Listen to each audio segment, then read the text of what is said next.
Good evening. It is Wednesday evening. It's about 11:15 at night. Just got back from a very long day of work today. Left my house about 9 o'clock this morning. And again, just got home a few minutes ago. They say when there's, you make hay while the sun is shining, and I need to make some hay. And I had an opportunity to work a couple long days in a row and get myself a little more financially secure, which always feels good. But I'll tell you what also feels good is being home. And I'm home tonight, and I'm going to read you chapters 23 and 24 from the book of Numbers. Getting close to the end of the book of Numbers. I think, it's the fourth book in the Old Testament of the Holy Bible.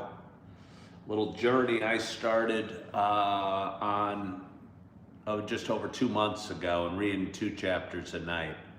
So I'm pretty tired tonight, but I am going to be proud of myself and feel good that I summoned the energy this evening to get to, stick to my goal and get 2 more chapters read to you.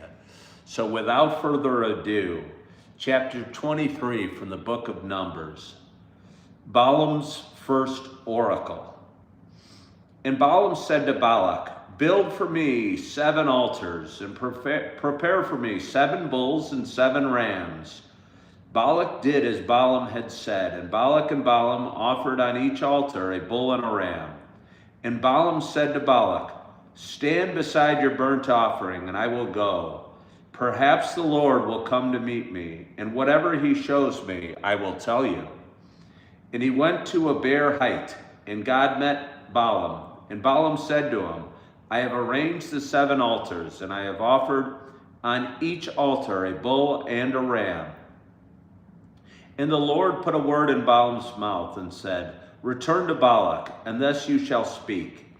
And he returned to him, and behold, he and all the princes of Moab were standing beside his burnt offering.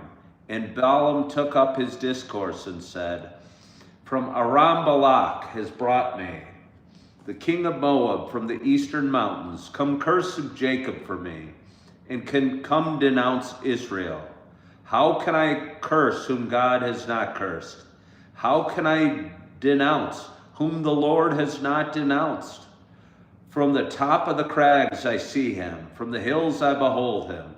Behold, a people dwelling alone, and not counting itself among the nations. Who can count the dust of Jacob, or number the 4th part of Israel? Let me die the death of the upright, and let my end be like this."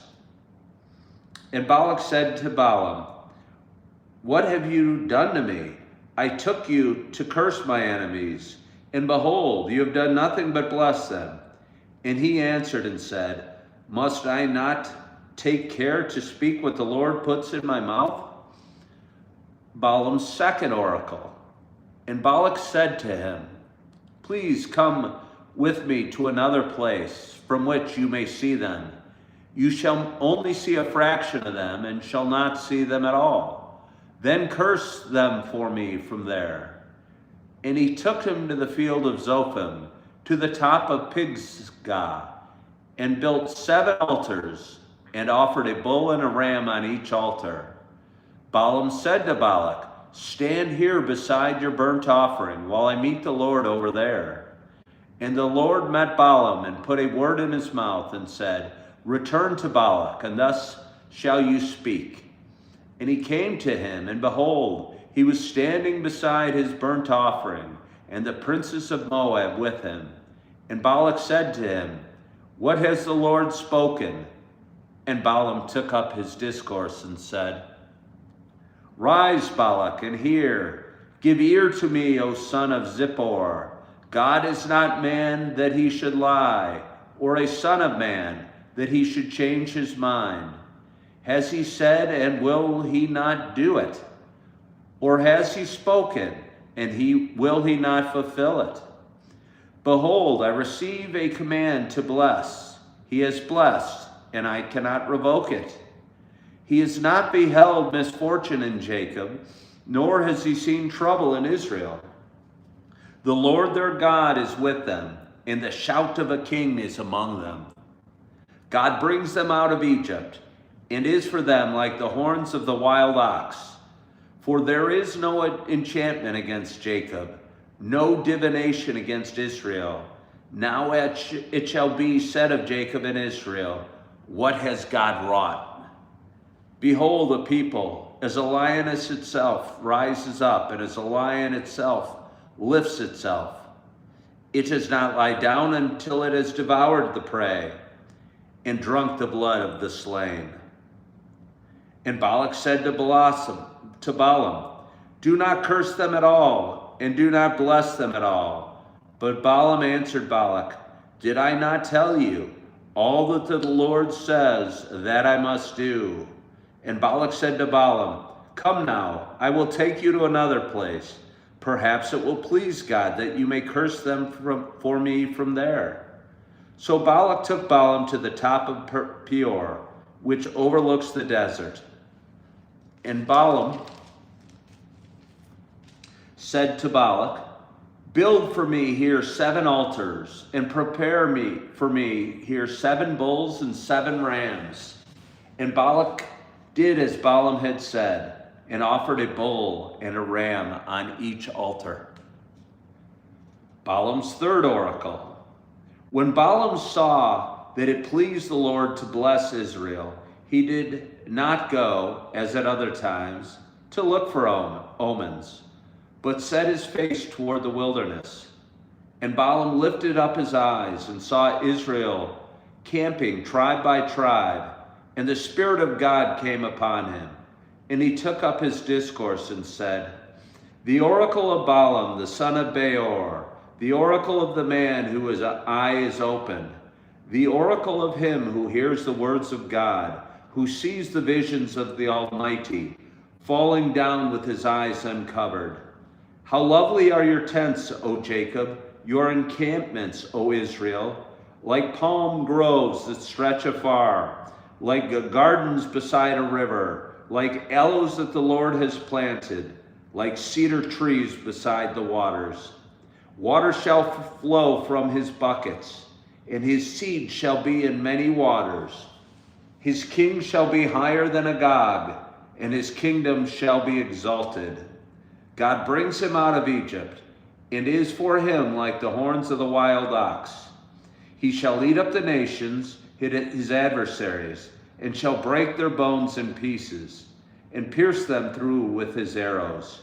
He crouched, he lay down like a lion, and like a lioness. Who will rouse him up? Blessed are those who bless you, and cursed are those who curse you. And Balak's anger was kindled against Balaam, and he struck his hands together. And Balak said to Balaam, I called you to curse my enemies, and behold, you have blessed them these 3 times. Therefore now flee to your own place. I said, it will certainly honor you, but the Lord has held you back from honor. And Balaam said to Balak, did I not tell you, your messengers whom you sent to me, if Balak should give me his house full of silver and gold, I would not be able to go beyond the word of the Lord, to do either good or bad of my own will. What the Lord speaks, that will I speak. And now, behold, I am going to my people. Come, I will let you know what this people will do to your people in the latter days. Balaam's final oracle. And he took up his discourse and said, the oracle of Balaam, the son of Beor, the oracle of the man whose eye is opened, the oracle of him who hears the words of God and knows the knowledge of the Most High. who sees the visions of the Almighty, falling down with his eyes uncovered. I see him, but not now. I behold him, but not near. A star shall come out of Jacob, and a scepter shall rise out of Israel. It shall crush the forehead of Moab, and break down all the sons of Sheth. Edom shall be dispossessed. Seir also, his enemies shall be dispossessed. Israel is doing valiantly. And one from Jacob shall exercise dominion and destroy the survivors of cities. Then he looked on Amalek and took up his discourse and said, Amalek was the first among the nations, but its end is utter destruction. And he looked on the Kenite and took up his discord and said, enduring is your dwelling place, and your nest is set in the rock. Nevertheless, Cain shall be burned when Asher takes you away captive. And he took up his discourse and said, alas, who shall live when God does this? But ships shall come from Kittim, and shall afflict Asher and Eber, and he too shall come to utter destruction. Then Balaam rose and went back to his place, and Balak also went his way. And with that, we are done with tonight's reading of chapter 23, 23 and 24 of the book of Numbers. It did not make a whole lot of sense to me. I cannot remember who Balak and who Balaam are or were, and was somewhat confusing to me to read tonight. But that's not the first time I've been confused on this little journey that is the reading of the Bible from start to finish. And I want to thank you for joining me on this Wednesday evening, and hope you enjoyed the reading. Hope you had a wonderful, wonderful day. You're having a great, great week. You are feeling good. You are loving yourself. You are forgiving yourself. And as always, I hope to talk to you soon. Bye-bye.